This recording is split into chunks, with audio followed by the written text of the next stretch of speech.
Paulo. Só olha assim.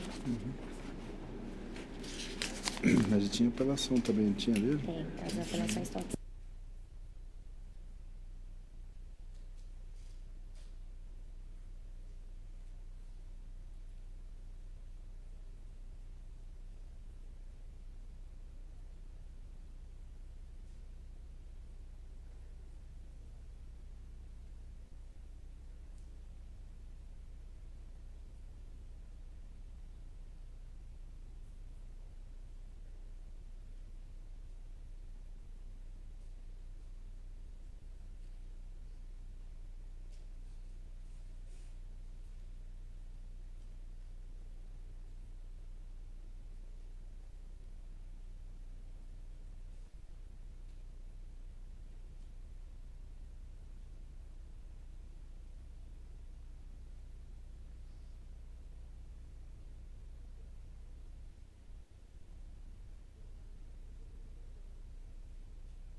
Boa tarde a todos. É claro, aberta a presença sessão do Tribunal Regional Eleitoral, da Primeira Câmara Criminal do Tribunal de Justiça de Mato Grosso. Menezes Pares, do procurador, a ata em discussão.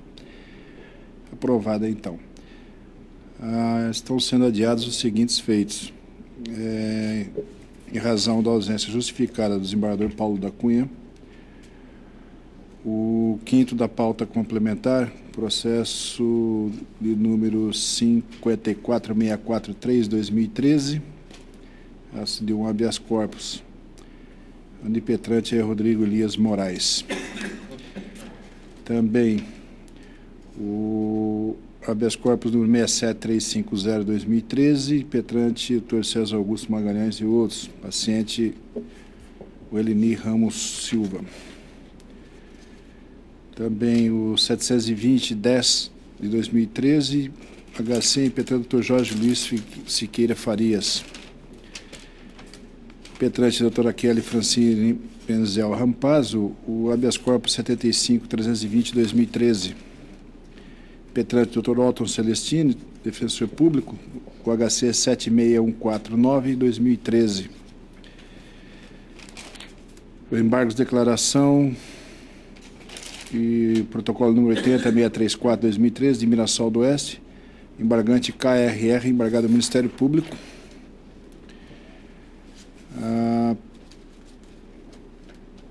Pedido de vista aqui feito por mim, mas que sem prazo suficiente para a preparação do voto, encaminhamento dos autos. Trata-se do adiamento, então, do HC 64056, de Pontes de Lacerda. Impetrante Dr. Hilton Vinhari de Correia, Eduardo Matias Campos, o paciente. Mesmo motivo, também pedido de vista da comarca de Pontes de Lacerda, o HC 64056. Também Eduardo Matias Campos, o paciente. Também de Pontes de Lacerda, o HC número 64492/2013, impetrante Dr. Ramon Wilson Júnior, paciente KHF. Também impetrado pelo Dr. Ramon Wilson Júnior, de Pontes de Lacerda, o HC 64492, paciente KHF. E adiado em razão também do pedido de vista, o habeas corpus 70.448/2013 de Peixoto de Azevedo e o 70.448/2013. Todos os habeas corpus, né? Isso. Esse é o último HC. Pedido do impetrante. O pedido do próprio impetrante deferido pela eminente relatora, a doutora Nilza Maria Posses Carvalho, o HC 77.963/2013, Ulisses Rabaneira dos Santos, a impetrante, pacientes Acelina Falcão Pereira Marques e outros. Senhor presidente, eu peço também o adiamento do... Isso é só dos HC ainda, né? Tem mais um pouquinho, mas pode mas um da pauta geral, é a apelação 60.137/2012. Certo. Eu fiz o pedido de vista, mas eu não tive tempo ainda de concluir meu voto. Perfeitamente. Então, pelos motivos expostos pelo eminente advogado desembargador Pedro Sakamoto, adiado a continuação do julgamento da apelação 16037-2012 de Vila Rica. Eu mesmo, né? É. Eu mesmo. Eu posso dar diário uma vez. Tá, ok. Ainda da relatoria do desembargador Paulo da Cunha, adiados os seguintes: a ausência justificada. O 2 da pauta geral, apelação 102.899/2012. A apelação 124.338/2012, o 3 da pauta geral. O 4 da pauta geral, apelação 139.582/2012, Tangará da Serra. O 5º da geral, apelação 143.359/2012, de Várzea Grande. O 6º da pauta geral, apelação 143.380/2012, de Porto Alegre do Norte. O 7º da pauta, comarca de Barra do Garças, apelação 149.753. O 8º da pauta geral, apelação número 15671, 4 de 2012, comarca de Rio Branco. O 9º da pauta geral, apelação 1984/2013, de Querência. A apelação número 22.308/2013, 10º da pauta, da comarca da capital. Também adiado em razão da ausência justificada. Também o 11º de Pontes de Lacerda, apelação 35067/2013. O 12º também adiado pelo mesmo motivo, o agravo em execução número 19184/2013. Sustentação oral. Da minha relatoria, pedido de sustentação oral.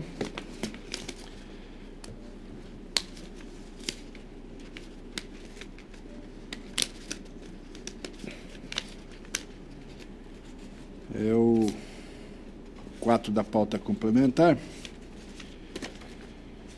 E trata-se do habeas corpus número 37.492/2013, impetrante doutor Isaíde Arbide, paciente João Arcanjo Ribeiro. Deixa eu só achar onde é que ele está aqui. 37.492. Então, anunciado o julgamento, sustentação oral oportunamente. Igreja Câmara, o habeas corpus é apoiado na Constituição da República Federativa do Brasil e na Lei Instrumental Penal, em benefício de João Arcanjo Ribeiro. Estaria a experimentar constrangimento ilegal oriundo de autoridade judiciária da 12ª Vara Criminal da capital.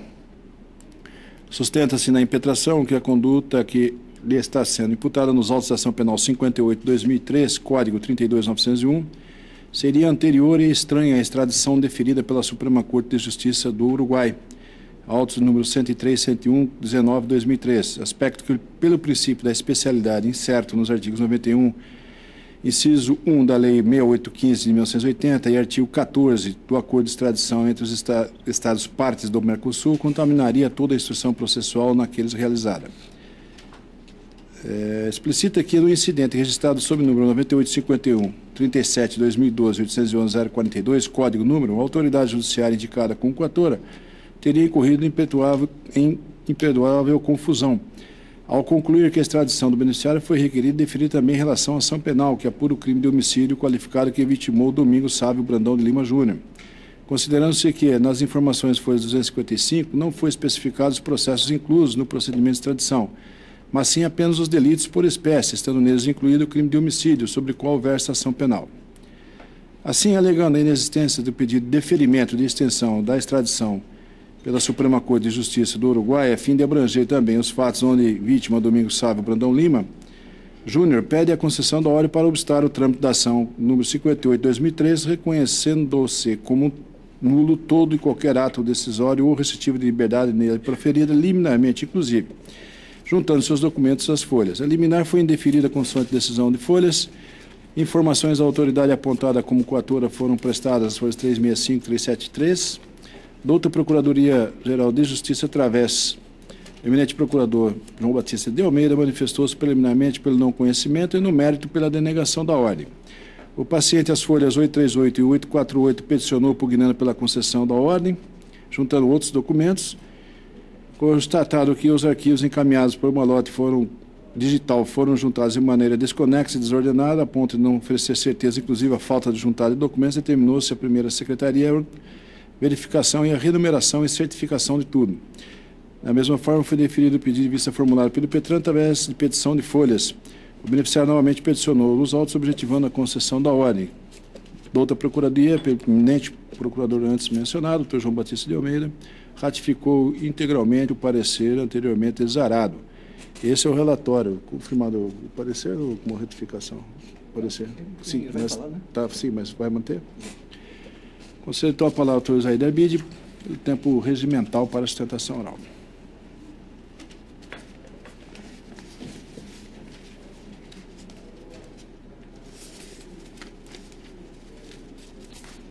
Excelentíssimo desembargador Rui Ramos Ribeiro, hoje na condição de presidente dessa egrégia primeira Câmara Criminal e também como relator do habeas corpus em julgamento.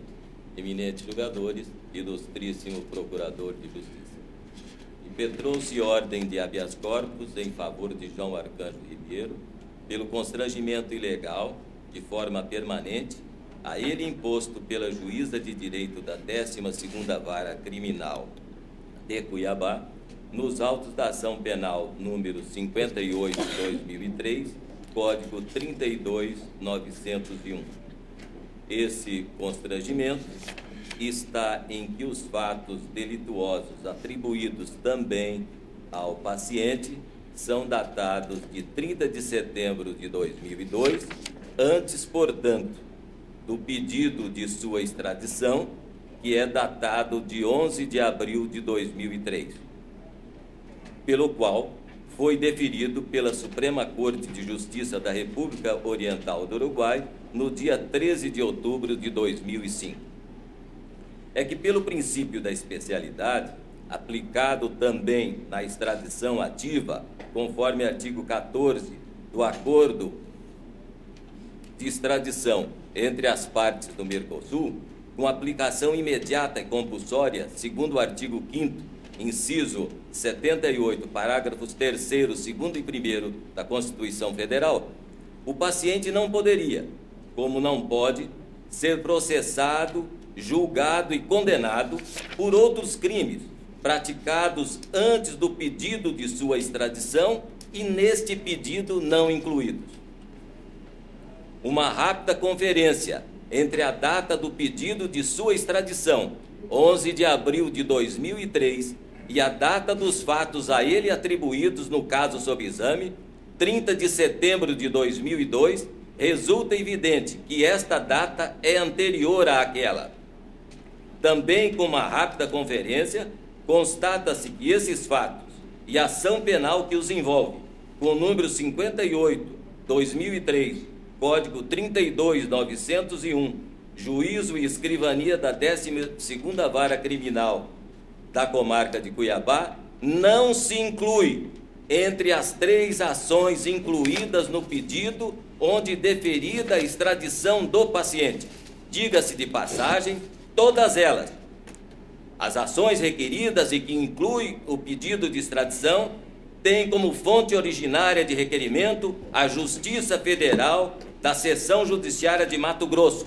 Nenhuma das ações incluídas no pedido de extradição a que foi deferido consta qualquer pedido formulado pela Justiça Estadual de Mato Grosso.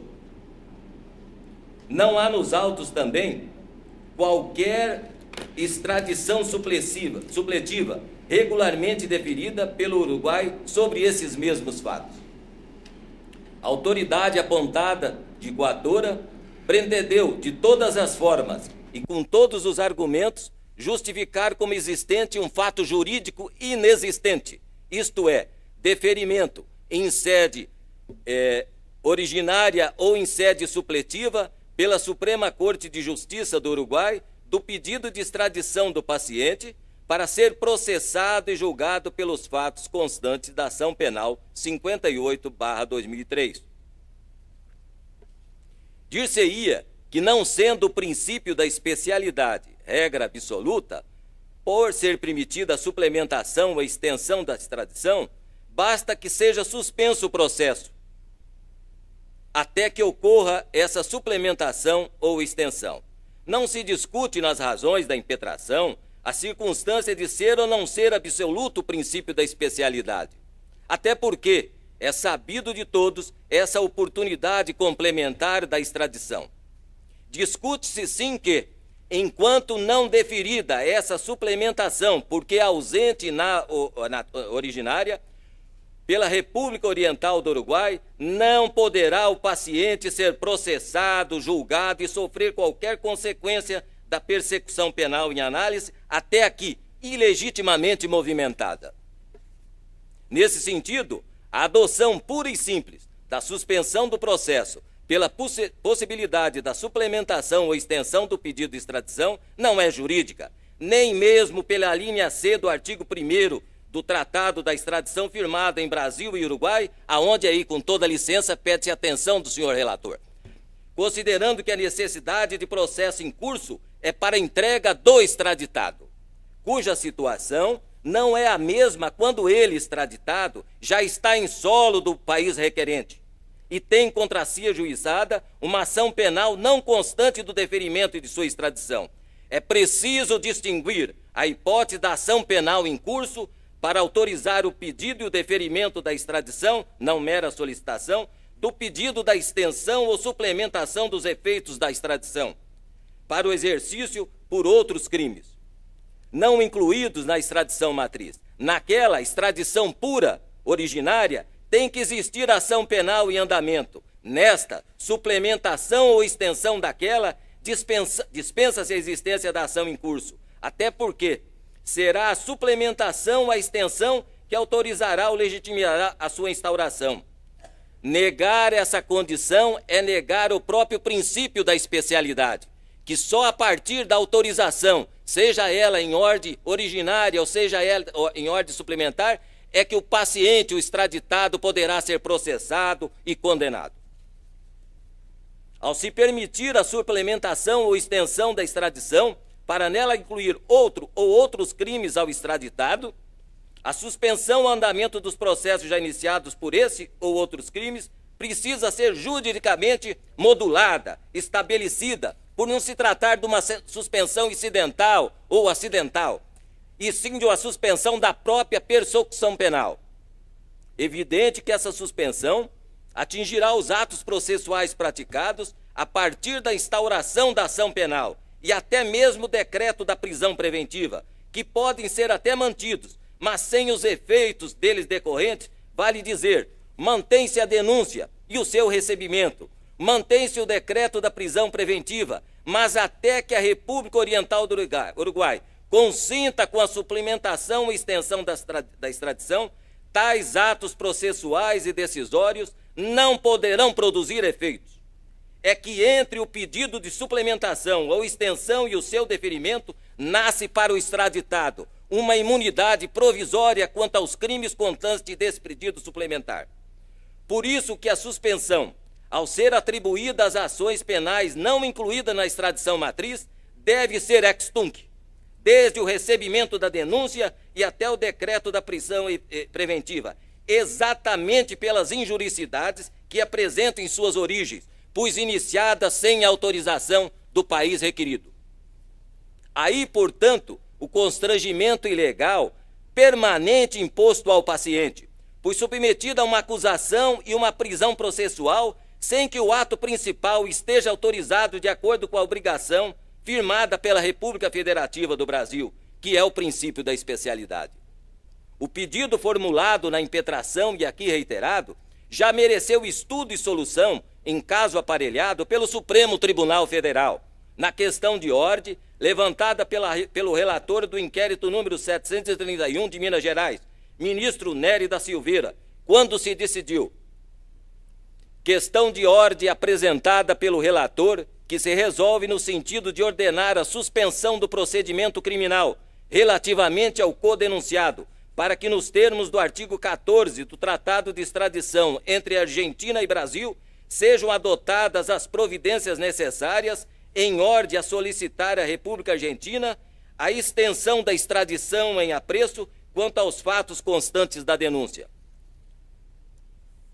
Mantido o decreto da prisão preventiva, determinou-se a imediata cessação dos atuais efeitos de sua execução, devendo o codenunciado ser posto em liberdade se por outro motivo não vier de permanecer preso, aguardando nessa situação a decisão da República Argentina ao pedido de extradição supletiva.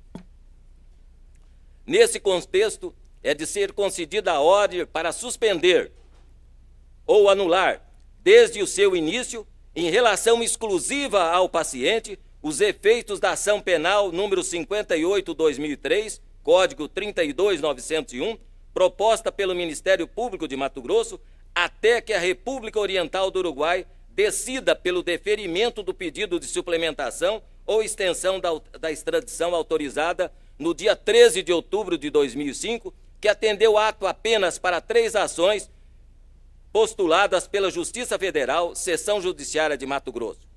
E até que ocorra essa decisão e esse deferimento, sejam assinadas essa suspensão ou anulação e a cessação dos efeitos da prisão preventiva decretada contra o paciente, com a expedição do necessário. Boa tarde, obrigado. Muito obrigado, doutor, pelo esclarecimento. Procurador. Não obstante a brilhante sustentação oral, ora posta em apreciação, eu mantenho o parecer escrito pela denegação da ordem, pedindo vênias ao douto defensor.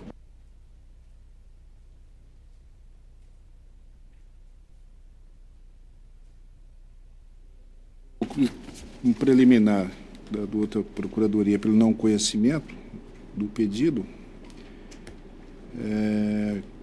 por ausência de prova pré-constituída, que com a devida vênia do dominante relator estou afastando, porque há a possibilidade de conhecimento do habeas corpus.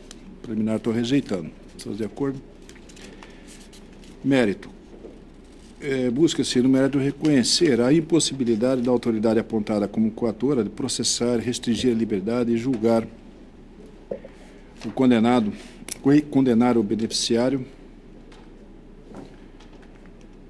pelos fatos contidos na ação penal 58/2003, em trâmite na 12ª Vara Criminal dessa capital. Há argumento de que não se integraria aqueles que se ensejaram a extradição deferida pela Suprema Corte Uruguaia, nos autos de número. Lembrando assim que o paciente quer anular o processo em seu desfavor. Apoia-se no princípio da especialidade como uma garantia universalmente reconhecida nas convenções internacionais, conferindo que o extraditando não será detido, processado ou condenado por outros delitos cometidos previamente e que não estejam contemplados no pedido de extradição.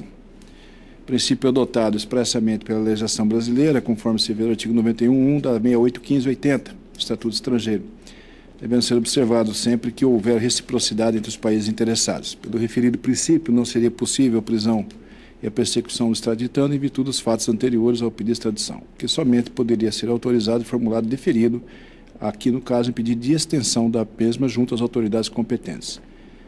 Devo notar que o princípio da especialidade realmente não se reveste de caráter absoluto, pois até o pretório excelso permite o chamado pedido de extensão, e consiste na permissão solicitada ao país estrangeiro de processar a pessoa já extraditada por delito praticado antes da extradição, e diverso daquele que motivou o primeiro pedido, desde que o Estado requerido expressamente autorize.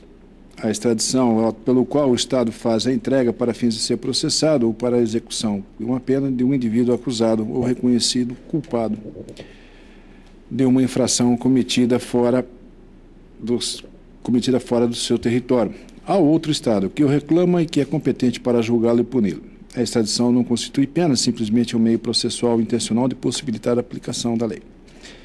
Há o mesmo princípio da especialidade em função das razões de ordem político-jurídica que justificam sua formulação e previsão em textos normativos, assume inegável sentido tutelar, que destina-se a proteger na concreção do seu alcance o sujeito estrangeiro contra a instauração das persecuções penais eventualmente arbitrárias que poderiam ter ocorrido.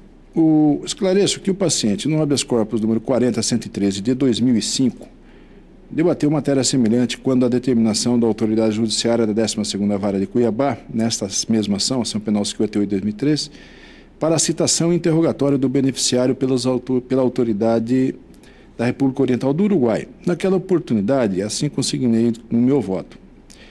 De acordo com o impetrante, seu chamamento ao juízo não foi realizado através de carta rogatória, como determina a lei, e, portanto, encontra-se eivado de nulidade insanável.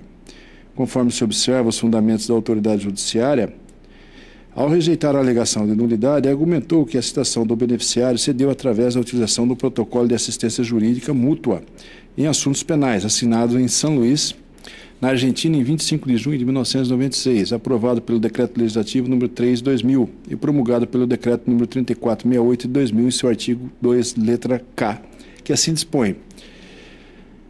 A assistência compreenderá, letra K ou a linha K, qualquer outra forma de assistência em conformidade com os fins deste protocolo que não seja incompatível com as leis do Estado requerido. Ora, de acordo com o artigo 1º do mencionado protocolo, sua finalidade é a assistência jurídica mútua em assuntos penais entre autoridades competentes dos Estados partes. Segundo Raul Servini, a cooperação judicial penal internacional é um conjunto de atividades processuais cuja projeção não se esgota na simples forma. Regulares, normais, concretas de diverso nível, cumpridas por órgãos jurisdicionais competentes em matéria penal, pertencentes aos distintos Estados soberanos que convergem, funcional e necessariamente em nível internacional, na realização de um mesmo fim, que não é senão o desenvolvimento, preparação e consecução de um processo principal da mesma natureza penal, dentro de um restrito marco de garantias conforme diverso grau e projeção intrínseco do auxílio requerido, princípio de cooperação judicial penal internacional do Protocolo do Mercosul. Inicialmente, cabe denotar que, segundo José Frederico Marques, citação ao ato de elementos de direito. Vê-se que a citação para responder à ação penal enquadra-se perfeitamente dos fins do protocolo, conforme acima transcrito, que está abrangido no Conselho de Cooperação Judicial Penal Internacional, preenchendo o primeiro requisito exigido pela letra K, artigo 2 do protocolo retro. Considerando que a citação do beneficiário foi devidamente aceita pelo Estado requerido, as folhas 19 TJ, requisito da compatibilidade das leis igualmente exigido acima também foi preenchido. Deve-se ressaltar que, para utilizar a cooperação jurídica internacional, deve-se fazer o requerimento ao Departamento de Recuperação de Ativos e Cooperação Jurídica Internacional do Ministério da Justiça, ao qual incumbe, dentre outras atribuições, analisar a adequação do que está sendo requerido, de acordo com o acordo internacional. Em referência, é este órgão que encaminhará a solicitação ao Estado requerido, o que acontecerá somente após devida conferência e adequação com o protocolo. Ademais, conforme julgado abaixo, o Tribunal Regional Federal da Primeira Região manifestou favoravelmente a validade da utilização do protocolo de assistência jurídica mútua em assuntos penais, em referência no tocante à citação do réu no estrangeiro em detrimento da expedição de carta rogatória, que eu transcrevo a emenda. Portanto, o argumento do beneficiário de que a citação, naquele caso, não estaria abrangida pelo protocolo, não foi acolhido. Volto eu agora para esse voto. Como se observa, emergem dos presentes autos que a juíza titular da 12ª Vara Criminal da Comarca de Cuiabá, em 19 de abril de 2004, expediu ofício ao Ministério da Justiça solicitando a extradição do paciente João Arcanjo Ribeiro nos mesmos termos requeridos pela Primeira Vara Federal da Seção Judiciária de Mato Grosso, conforme se pode verificar as folhas 266, 268 e 272 TJMT, documentos encaminhados ao Governo da República Oriental do Uruguai através da Secretaria Nacional de Justiça, folha 275, bem como informado à autoridade apontada como coautora pela mencionada Secretaria que o pedido de extradição do beneficiário foi deferido pelo Tribunal de Apelação do Uruguai e, de acordo com a sentença de extradição, foi concedida pelos delitos ou para os delitos de formação de quadrilha, porte ilegal de armas, homicídio e crime contra o sistema financeiro, não abrangendo o denominado de lavagem de dinheiro por não encontrar tipificado na legislação uruguaia, sendo que sua extradição somente ocorreu em 11 de março de 2006. Igualmente, conforme se pode verificar as folhas 432 a 440 TJMT, desde 15 de janeiro de 2004, o juízo da 12ª Vara Criminal de Cuiabá vinha se utilizando do protocolo de assistência jurídica mútua em assuntos penais do Mercosul, visto que solicitou a citação e o interrogatório do paciente quando o mesmo se encontrava sob a guarda do governo uruguaio, ou da lei uruguaia, inclusive enviando cópia da denúncia traduzida para a língua espanhola, as folhas, fato esse que era de conhecimento de João Arcanjo Ribeiro e sua defesa, pois presentes à audiência de realização em território uruguaio, folhas 508 e 509 TJMT, onde exerceu o direito de permanecer em silêncio. Destaco ainda que o pedido de extradição formulado pela Primeira Vara Federal de Mato Grosso, Seção Judiciária de Mato Grosso, apontou os autos processuais número 2003-360000850554, formação de quadrilha e crime contra o sistema financeiro, 2003-3600075231, porte ilegal de arma de uso restrito, o 3600008183-8, homicídio qualificado, contrabando, descaminho e formação de quadrilha, o de 2001, 360000356664, falsidade ideológica, formação de quadrilha. Consoante podemos observar as folhas 556 a 561 do Tribunal de Justiça de Mato Grosso. Na documentação enviada pelo Ministério da Justiça, consta incluso a informação dos autos 2002, 3600002915-5, sobre a autoria intelectual do delito investigado na ação penal 58/2003. As folhas 688 TJMT, a qual o paciente assevera que não faz parte do rol autorizado pela República Oriental do Uruguai, quando do processo de extradição. Mas devo lembrar que a juíza da 12ª Vara oficiou ao Ministério da Justiça solicitando a extradição de João Arcanjo Ribeiro, nos mesmos termos requeridos pela Vara Seção Judiciária de Mato Grosso, conforme se verificaram as folhas 266, 268 e 272.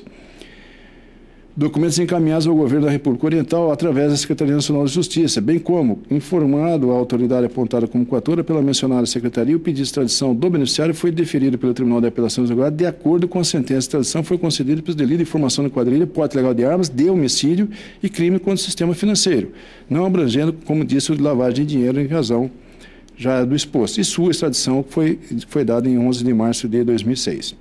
Assim, tenho que, para no presente, a autoridade da República Oriental do Uruguai tinha conhecimento da ação 58/2003, conforme tudo o que foi mencionado, em desfavor do beneficiário, seja porque foi solicitada a extradição pelo Departamento de Justiça, seja por ter realizado a citação interrogatória do mesmo a requisição da autoridade judiciária através do protocolo de assistência jurídica, multa e assuntos penais. Destarte, tenho que a extradição do beneficiário foi concedida pelo delito de homicídio incluído, e também, como disse, formação de quadrilha e porte legal de armas e contra o sistema financeiro. Pelo exposto, em consideração ao que se trata de habeas corpus, no nosso tratamento, eu estou denegando a ordem. Como voto?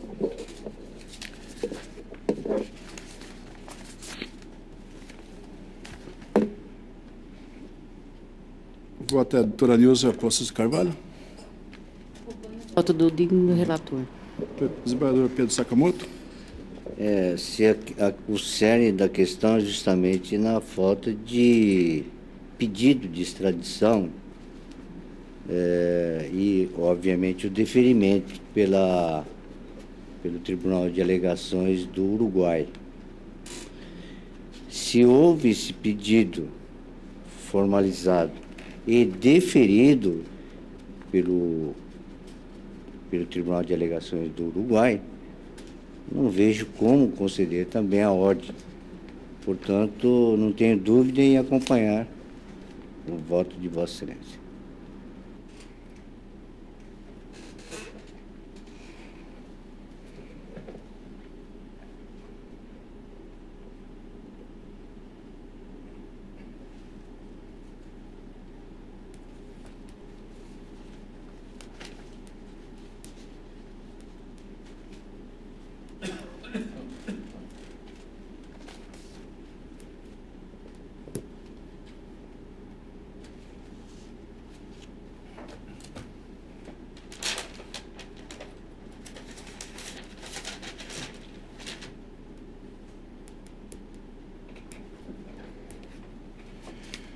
Então, por unanimidade, rejeitada a preliminar e, no mérito, também por unanimidade, delegou-se o writ nos termos do voto do relator. Parecer no mesmo sentido. Esse é o resultado.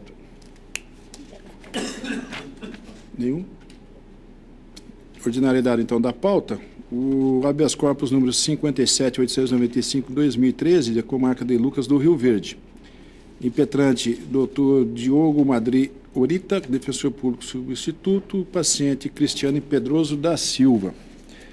Esse é de Lucas do Rio Verde. Esse é o que eu estou julgando, é o 57.895. Eu vou colocar também em julgamento o 72.443, de 2013.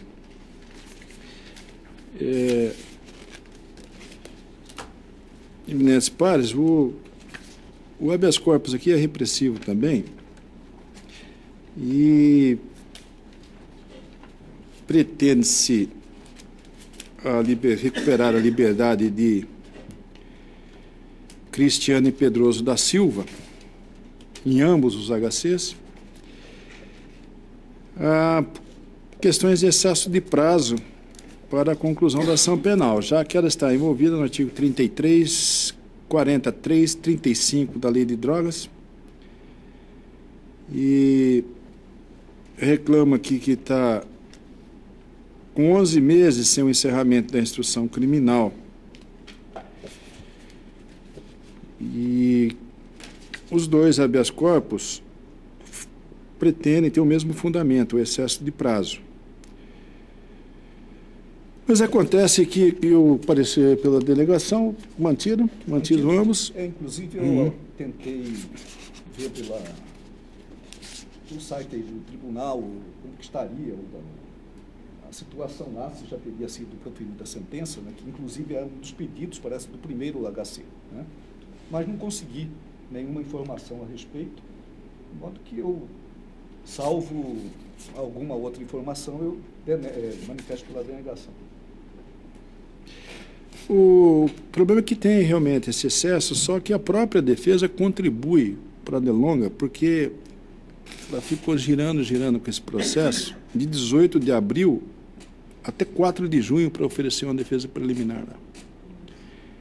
Então, é bastante droga, não é pouca coisa não, e está se chegando no final, né, da instrução, de modo que eu estou denegando ambos, né, não dá para soltar. Para ambos, unânime, ordem denegada, unânime, para ambos os julgamentos. A relatoria da excelentíssima senhora doutora Nilza Maria Poças de Carvalho, o 7 da pauta complementar, o habeas corpus 62956-2013, de Primavera do Leste. Petrante doutor Ari Rodrigues, paciente Michael Douglas dos Santos Nascimento. Relatora. Doutor Ari Rodrigues impetrou habeas corpus em favor de Michael Douglas dos Santos Nascimento, alegando que ele sofre coação ilegal por decisão que decretou a prisão preventiva em ação penal, que ele responde pela prática de porte ilegal de armas. Artigo 14 da Lei 10.826/2003, que tramita na comarca de Primavera do Leste, apontando o juiz titular como autoridade coatora. Em síntese, diz que o paciente foi preso em 10 de maio de 2013 pela prática do delito mencionado. Em 17 de maio de 2013, a prisão em flagrante foi convertida em preventiva. Não obstante, ele é primário, portador de bons antecedentes, tem residência fixa e profissão definida. E assim não estão preenchidos os requisitos que autorizam a custódia cautelar, uma vez que não põe em risco a ordem pública, a instrução criminal e a aplicação da lei penal. Razão pela qual deve ser posto em liberdade e requer a concessão da ordem. Foi negada a liminar e requisitadas as informações prestadas pela autoridade coatora, onde fez um breve resumo dos atos processuais. Diz que o paciente possui envolvimento em crimes de formação de quadrilha, bem como crimes patrimoniais com emprego de violência à pessoa. Por fim, afirma que a prisão deve ser mantida para garantir a instrução criminal e assegurar a aplicação da lei penal. A douta Procuradoria de Justiça diz que a juíza fundamentou corretamente a decisão de conversão da prisão em preventiva, além de demonstrar materialidade e indício da autoria, baseou-se na garantia da ordem pública para converter a segregação em preventiva, porque ele é suspeito em envolvimento de crimes de formação de quadrilha e roubo. Opina pela denegação da ordem. É o relatório. E do parecer? E eu estou denegando devido a vários envolvimentos dele em crimes, como disse aqui, patrimoniais, onde tem violência à pessoa, formação de quadrilha, e o decreto também foi muito bem fundamentado pelo juiz. Então, eu estou denegando a ordem. De acordo. De acordo, também de acordo. Então, ordem denegada, unânime, os termos do voto da relatora em consonância com o parecer ministerial. Também da relatoria, a doutora Nilza Maria Poças de Carvalho, o 9º da pauta complementar. Trata-se do habeas corpus 67.926/2013, Diamantino. Impetrando o doutor Alex José da Silva, paciente Alex Fagner Henrique Ferreira. Mente relatora, palavra. Impetrou habeas corpus em favor de Alex Fagner Henrique Ferreira, alegando que sofre coação ilegal por inexistir os indícios suficientes da autoria em ação penal que responde pela prática do crime de homicídio qualificado Artigo 121, parágrafo 4º do CP, que tramita na Vara Criminal da Comarca de Diamantino, apontando o juiz titular como autoridade coatora. Diz que requeriu a revogação da prisão preventiva do paciente. No lapso temporal entre o pedido e a apreciação, surgiram novos fatos que ensejam a revogação da prisão. As testemunhas Lucimar de Marins Ortega e a menor Maria Eduarda Januário dos Santos informaram a autoridade policial que o paciente não é o autor dos disparos contra a vítima, requer a concessão da ordem. Negada a liminar, foram requisitadas informações, prestando o juiz faz um relatório dos atos processuais e diz que foi indeferido o pedido de liberdade provisória em 13 de junho de 2013. Sendo que a testemunha presencial Virgínia de Fátima dos Santos indica o acusado como o autor do crime. O douto procurador de Justiça diz que há indício suficiente da autoria do crime pelo paciente e não há que se falar em ausência de justa causa. A segregação cautelar se impõe diante das presenças de seus requisitos. Opina pela denegação da ordem. Mantido, parecer. Batido. Egregia Câmara, é insustentável a pretensão do impetrante visando libertar o paciente pelas razões expostas na petição inicial. Alega o impetrante que as testemunhas Lucimar e a menor Maria Eduarda informaram por meio de termo de reconhecimento fotográfico que o paciente não é o indivíduo que disparou contra a vítima. No entanto, a testemunha presencial, Virgínia de Fátima Fabri, reconheceu o paciente como possível autor dos disparos. Nas informações, a autoridade coatora colacionou o decreto que indeferiu o pedido de revogação da prisão preventiva, alinhando como motivos as possíveis contradições no depoimento da testemunha Maria Eduarda e o depoimento da testemunha Virgínia, reafirmando os indícios de autoria do delito pelo réu. A alegação de falta de requisitos para a prisão preventiva não tem cabimento. O juiz indeferiu o pedido de revogação da prisão preventiva porque apresenta os requisitos da garantia da ordem pública e conveniência da instrução criminal. Isso porque, além dos depoimentos das testemunhas, o acusado evadiu-se do distrito da culpa. Aí tem o decreto aqui bem fundamentado pelo juiz. Dessa forma, não há que se falar em prisão ilegal se a decisão está devidamente fundamentada nos autos para manter a segregação. Os tribunais pátrios sufragam a tese segundo a qual deve ser mantida a segregação cautelar se figurarem presentes os seus requisitos, como a garantia da ordem pública, a conveniência da instrução criminal e a aplicação da lei penal. Aí citei vários julgados. Assim, estando presentes os indícios de autoria e materialidade, não há que se falar na ilegalidade do reconhecimento fotográfico efetuado pela testemunha, quando essas provas estão de acordo com os demais elementos de convicção, mesmo que outra testemunha não o tenha reconhecido como autor do delito. Diante do exposto, denego a ordem. Com votação dessa, também de acordo. Ordem denegada, unânime, temos o voto da relatora e consonância com parecer ministerial. O 10º da pauta complementar, doutora Nilza Maria Poças de Carvalho, o HC 68291-2013, de Sinop, impetrante doutor Paulo Henrique Figueiredo de Araújo, pacientes Ivana Mara Matos Melo, Mauri Rodrigues Lima, Manuelito da Silva Rodrigues. Isso aqui eu vou até fazer um resumo. Foi impetrado alegando que eles sofrem coação em razão da ameaça real de prisão civil, apontando como suposta autoridade coatora o juiz da 6ª Vara da Comarca de Sinop. Em resumo, diz que no dia 3 de abril de 2013, a autoridade coatora proferiu decisão no âmbito do processo, ordenando o cumprimento de liminar no sentido de promover a internação do autor em leito de UTI e, se necessário, o transporte em UTI móvel para outra localidade que haja disponibilidade de atendimento, sob pena de prisão civil em virtude de descumprimento. Aduz ainda que não encontra amparo legal a determinação de prisão proferida no âmbito civil, máxime nas hipóteses em que a própria legislação aplicável à hipótese assegura instrumentos alternativos para fazer cumprir suas decisões, tais como o bloqueio de valores e a aplicação de multa diária, consagrados pelo próprio Tribunal de Justiça de Mato Grosso. Por tais motivos, deve ser concedida a ordem expedido salvo-conduto, requer a concessão da ordem. Foi negada a liminar e requisitadas informações foi prestada pelo juiz, dizendo que no dia 30 de abril foi protocolizado o processo e deferida a liminar, a fim de que fosse providenciado o tratamento necessário para o autor. E no dia 13 de maio de 2013, foi juntado aos autos um ofício informando que o paciente havia sido encaminhado para a UTI do Hospital Metropolitano de Vargem Grande, às 6h45. Em seguida, aportou aos autos contestação por parte do município de Sinop. Por fim, alega que em nenhum momento a prisão foi decretada, apenas alertou na decisão que poderia ser determinada em razão da inexistência de outras práticas eficazes para o cumprimento da ordem proferida. O douto procurador de Justiça diz que, preliminarmente, a ordem mandamental foi cumprida pelos pacientes, não subsistindo mais os motivos que originaram a impetração de habeas corpus em razão da perda de seu objeto. ficando então prejudicado. No mérito, diz que razão assiste ao impetrante e eis que configurada ameaça de coação ilegal. Opina pela concessão da ordem. Não tira o parecer escrito. E eu estou, no caso, eu estou julgando prejudicado pela perda do objeto, porque ele já foi internado, já cessou. De acordo? Eu tenho minhas dúvidas em relação à competência das câmaras criminais para analisar essas prisões de ordem administrativa. Eu até suscitei um conflito recentemente, porque, em se tratando de matéria de ordem civil, entendo que essa questão, até pelo regimento interno do nosso tribunal, seria de competência das câmaras de direito público, nesse caso, para análise. Mas aqui houve perda do como objeto. é perda de objeto, né? Eu vou acompanhar a relatora, mas com essa ressalva, de que eu entendo que não é de competência da Câmara Criminal para análise desses pedidos. Unânime prejudicado os termos de voto. Minha relatoria é o 11º da complementar, com marca de barra do Bugres, impetrante Dr. Rafael Augusto Brito, HC 71163. Despacho, o parecer é pela denegação da ordem, tema de estupro vulnerável, e eu estou denegando a ordem também, porque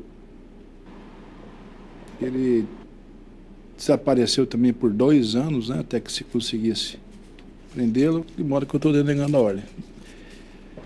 Doutora Nilza, vocês Carvalho, Senhor presidente, ele teve a liberdade provisória concedida em 26 de fevereiro e revogada em 29 de março. Ele disse que em 15 de abril de 2010 ele foi denunciado pela prática de estupro de vulnerável e que em 26 de fevereiro de 2011 o Tribunal de Justiça concedeu liberdade provisória e que em 29 de março de 2011 revogou a decisão. Diz que pela expedição do mandado de prisão até a data de 10 de maio de 2013, transcorreram mais de 2 anos, sendo que em nenhum momento foram procurados pela Justiça. Em 16 de maio de 2013 foi pleiteada a concessão de liberdade provisória. Entretanto, em 6 de junho de 2013, a autoridade judiciária indicada como coator indeferiu o pedido. Alega que a decisão é desprovida de fundamentação, destacando ainda que a própria vítima declarou de livre e espontânea vontade que não se sente ameaçada com os réus e concorda que o paciente responda ao processo em liberdade. Esse é o histórico, né? Aqui, a prisão preventiva, eu transcrevi aqui, trata-se de prisão preventiva, formulado 2 postulantes que não estão presentes nos fundamentos. Estado de se manifestar, o Ministério Público aduziu estarem presentes os fundamentos, relata o juiz, né? Eu relatei e decido. E o problema entendo que a decretação da prisão preventiva dos acusados deve ser mantida e cumprida o quanto antes. Isto porque persistem os mesmos motivos ensejadores da segregação cautelar, estampados na decisão que decretou a preventiva dos réus, aos quais me reporto, reforçando sobremaneira pelo julgamento do mérito do HC, que manteve o entendimento da necessidade da prisão preventiva dos postulantes, pois não houve qualquer alteração substancial no decorrer da instrução que autorizasse a revogação do decreto constritor. O crime em comento preenche o 313.1. Igualmente estão presentes os fundamentos da prisão preventiva do réu, sendo que garantida a ordem pública consubstanciada no perigo abstrato concreto do réu, seja pela gravidade do delito de estupro vulnerável, praticado por diversas vezes contra a criança que possuía laços de parentesco e coabitação com os réus, portanto, se praticado com violência grave, ameaça que per si chocam, abalam e causam intranquilidade em qualquer sociedade. Moralmente, o município de Barra do Burgo, cidade de pequeno porte, interior do estado, onde o crime dessa gravidade são incomuns. O juiz ainda ressalta que o crime é considerado tão bárbaro que nem os próprios criminosos acostumados a viver à margem da lei toleram a prática de um crime que, por excelência, abala a garantia da ordem pública. E não raras vezes revolta essa conduta de tamanha que a própria população intenta praticar a autotutela, sendo reprovável, evidentemente, qualquer postura nesse sentido. Aliás, de se mencionar que a manutenção dos réus em liberdade, havendo um mandado de prisão contra os mesmos, causa sentimento de impunidade e descrédito na justiça, a autoridade constituída pelo Estado. Os indícios de autoria estão preenchidos, não obstante que os réus dizendo que possuem residência fixa, ocupação lista, conforme reiteradamente decidido pela jurisprudência, os atributos pessoais aqui transcreve. Pelos argumentos retos, consigo ainda que a manutenção da atual medida é necessária e adequada aos termos 282, inciso 1 e 2 do Código Penal, que entendo que a revogação da prisão preventiva decretada com sua substituição, processo penal, por outras medidas provisórias nos incisos do mesmo Código, não seria capaz de resguardar a ordem pública. Por derradeiro, ele diz que os réus, de fato, quisessem colaborar com a Justiça, teriam se apresentado quando tomaram ciência de que contra eles havia mandado de prisão expedido, estando aludidos mandado a cumprir há mais de 2 anos. E o juiz, por todo exposto, manteve a lei. O que teve? Teve uma decisão no tribunal, uma liminar, depois o tribunal cassou, dizendo que era caso de prisão preventiva, e a partir daí ficou no aguardo, né? E o juiz manteve a prisão deles, que tinha sido já reforçada pelo tribunal, por essas razões que ele expôs aqui, né? Está perfeito. E aqui ainda eu vou mais além no voto aqui, mas aí eu estou denegando a ordem. Estou de acordo. Então, ordem denegada nos termos do voto do relator, unânime em constância com parecer ministerial. Comarca de Rondonópolis, 12º da pauta complementar, o HC número 7174/2013, impetrante Georgina Silva Guimarães, paciente Wagner Edson Guimarães. Esse é o de número 7174.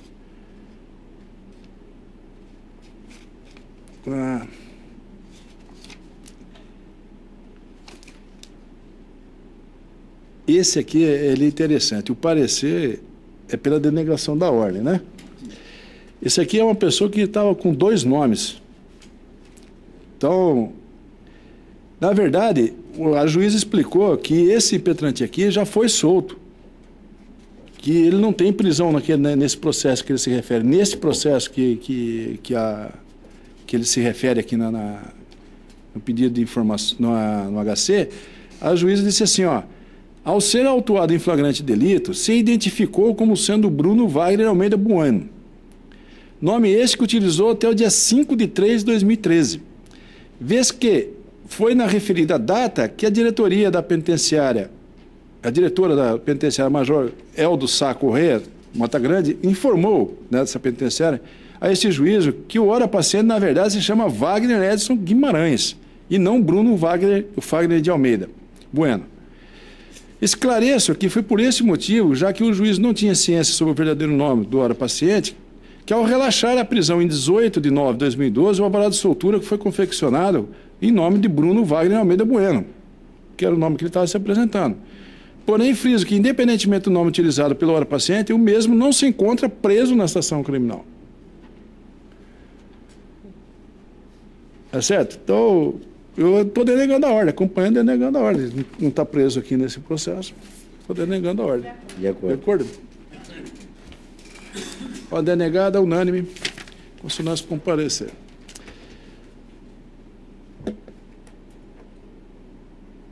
Doutora Nilza Maria Poças de Carvalho, o HC 74126, 15º da complementar. 74126-2013, comarca de Campo Verde, impetrante, doutor Leandro Fabrício Neto, defensor público, e Josias Flora da Silva, paciente. Nete, relatora, com a palavra. Doutor Leandro Fabrício Neto impetrou habeas corpus em favor de Josias Flora da Silva, alegando que ele sofre coação ilegal por ter sido indeferido sem motivação pedido de revogação da prisão preventiva em ação penal e responde pela prática do crime de lesão corporal seguida de morte. Artigo 129, parágrafo 3º do CP, em tramitação na primeira vara da comarca, apontando o juiz titular como autoridade coatora. Diz que foi condenado a 9 anos de prisão e foi impedido de aguardar o julgamento do seu apelo em liberdade, somente pelo fato de já haver uma decisão decretando a prisão cautelar dele, com o objetivo de antecipar o cumprimento da pena, tentando dar vida à revogada norma do artigo 594 do CPP. Requer concessão da ordem. Foi negada a liminar e requisitadas as informações, o juiz prestou-as, dizendo que o paciente cometeu o crime em 28 de dezembro de 2012, a prisão foi cumprida em 14 de fevereiro de 2013 para assegurar a aplicação da lei penal. Em 12 de abril de 2013, a defesa postulou a revogação da prisão preventiva e teve o pedido indeferido em 25 de abril de 2013. A sentença foi proferida em 12 de junho de 2013, ocasião que foi negado o direito do réu de apelar em liberdade.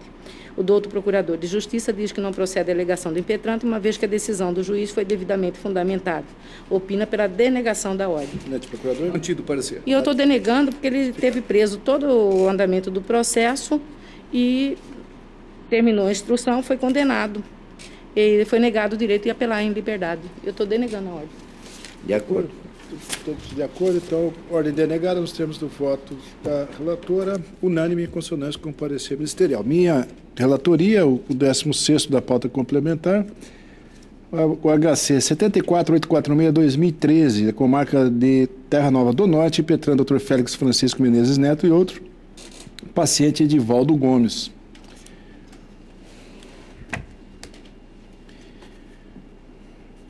Nesses pares, o parecer é pela denegação do RIT, doutor Ana Américo, Manter. que eu estou acolhendo, porque houve fuga dele. Ele disse que apenas tentou fugir para resguardar a sua própria integridade física, etc., mas, na verdade, não é o que os autos mostram, não. E aí ele diz que, se for revogada a prisão preventiva, ele vai comparecer à autoridade policial competente, confessar a autoria e colaborar com a instrução processual para a elucidação do crime. É interessante. Então, eu estou denegando a ordem.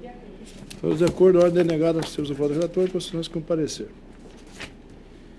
Também em minha relatoria, o 19º da complementar. E trata-se do habeas corpus 77638-2013, comarca da capital, impetrante Marco Antônio de Camargo, paciente Mauro Gonçalves Pina. Reclama a liberatória, reclama que foi negado o direito de recorrer em liberdade de forma desmotivada, a parecer pela denegação da ordem. É mais ou menos o mesmo caso do anterior da doutora Nilza. Ele teve preso o tempo inteiro por tráfico de drogas, mantida por cautelar dele, e é paradoxal você, depois de condenar, mantê-lo. Não existe, né? Então, estou denegando a ordem. Ordem denegada nos termos do voto do relator, unânime em consonância com o parecer ministerial. Também em minha relatoria, o 22 da pauta complementar, embargos de declaração, CNJ 420, embargante Pablo Williams Borba Santos. Embargado está constando aqui o Ministério Público, mas acho que não foi colhido parecer, porque o que ele está querendo fazer aqui é rediscutir o que já foi discutido. Né? Então, estou desprovendo os embargos. De acordo. De acordo? Embargos desprovidos, temos o voto do relator. Unânime. Não está na pauta, vindo pelas mãos diretas da doutora Nilza Maria Poças de Carvalho. Vossa Excelência é relatora do HC 76157-2013, da comarca de Vila Rica. Impetrante Dr. Marcelo Barbosa Teixeira de Magalhães e paciente Luiz Carlos Pereira Nascimento. Eminente relatora, com a palavra. Dr. Marcelo Barbosa Teixeira Magalhães impetrou habeas corpus em favor de Luiz Carlos Pereira Nascimento, alegando que sofre coação ilegal por excesso de prazo para o término da instrução criminal. A decisão que indeferiu o pedido de revogação da prisão preventiva é genérica, inexistência de fuga e contradições no atestado de óbito e laudo pericial, em ação penal que responde pela prática do crime de homicídio em trâmite na vara criminal da comarca de Vila Rica, apontando o juiz titular como autoridade coatora. Diz que a decisão que indeferiu o pedido de revogação da prisão preventiva é genérica por citar razões sobre a crueldade do crime e garantia da ordem pública, sendo que pairam dúvidas sobre a circunstância do cometimento do crime e ainda o réu foi devidamente citado em casa do albergado, assim não há que se falar em fuga do distrito da culpa. Não obstante, o paciente ainda sofre constrangimento ilegal por excesso de prazo, pois o réu está preso há mais de 310 dias. A autoridade coatora ainda indeferiu o pedido de reexame cadavérico, determinando a oitiva do médico para sanar a divergência entre o atestado de óbito e o laudo pericial. Requer a concessão da ordem. Foi negada a liminar e requisitadas as informações. Prestou a juiz afirmando que o processo possui particularidade, sendo complexo, pois nele se apura um crime grave, ocorreu a fuga do paciente e as testemunhas residem em diferentes juízos.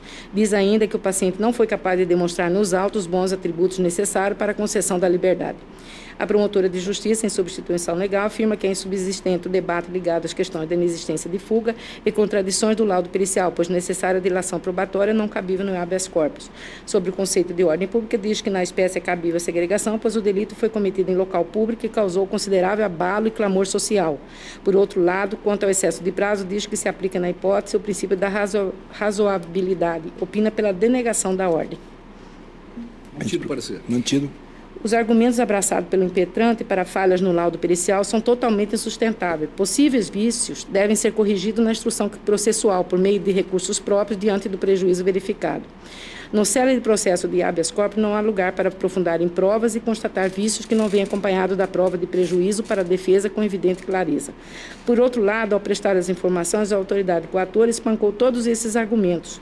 É o que notou o juiz. Ele deu um despacho nesse sentido da contradição entre a certidão de óbito da vítima, Reginaldo Vieira de Farias, bem como a declaração de óbito deste, que se atesta a causa-morte, traumatismo crânioencefálico, disparo de arma de fogo, ratificando a certidão juntada às folhas 21, contrária à certidão de óbito juntada pela defesa.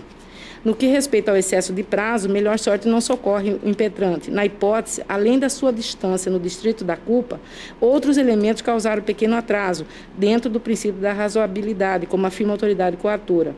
Isso citei vários julgados nesse sentido, porque foram expedidas várias cartas precatórias para juízos diferentes, inclusive uma para a Bahia, que já foi ouvida uma das testemunhas, e resta ainda o cumprimento de duas precatórias, que uma para Cuiabá e outra para Viçosa do Ceará, no estado do Ceará, sendo que já fora solicitada urgência no cumprimento dessas precatórias.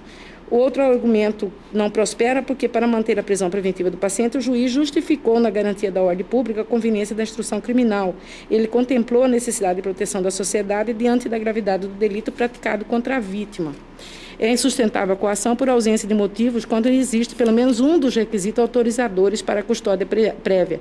Nessa ótica, foi correta a decisão, pois há indícios de autoria e materialidade e as necessidades de garantir o meio social contra novos crimes, em razão da periculosidade revelada pelo paciente e pelo corréu. E citei vários julgados a respeito disso. E eu estou denegando a ordem, porque se ele foi encontrado na casa do albergado, porque ele já foi condenado. Ele trata-se de albergado. Não está aqui nos autos, mas eu conheço ele, ele é meu albergado. Desmorador, professor. De acordo. Está de acordo. Então, você se denegou, né? Então, ordem denegada nos termos do voto da relatora, unânime, se nós comparecer. Só tem um último aqui, que eu estou acompanhando o parecer também, que é um recurso que está posto como petição. Eu nem ingressei muito nessa discussão, como deveria ser qualificado o pedido. O parecer nos diz muito bem, assim, sintetizado pela doutora Silvana Corrêa Viana. Ato infracional análogo ao roubo, decisão da magistrada indeferindo o pedido de internação provisória em razão da inexistência de vaga nos centros socioeducativos do Estado de Mato Grosso e resignação do Ministério Público, agravo de instrumento, reforma da decisão para determinar a internação provisória, impossibilidade, pedido ofertado em desconformidade com as disposições legais pelo desprovimento do recurso. Mantido o parecer. É nesse sentido que eu estou votando também. Estou indeferindo aqui a situação que eu não tenho como pôr. Ele quer que coloque na delegacia, etc., mas não tem nem como colocar na delegacia. Então, unanimidade, me proveram, né, o apelo. Só? Só. Nas pares, nada mais para julgar. Portanto, declaro encerrada a presente sessão e ficou para outra terça-feira que vai vir um caminhão lá, né, Lê? Obrigado.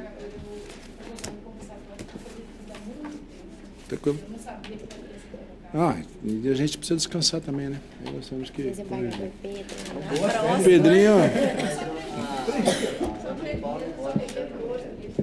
Desembargador Paulo Paulo já está na volta. próxima, mas aí na próxima, como o senhor já vai estar... Tem que trazer uns, né? Encerrar.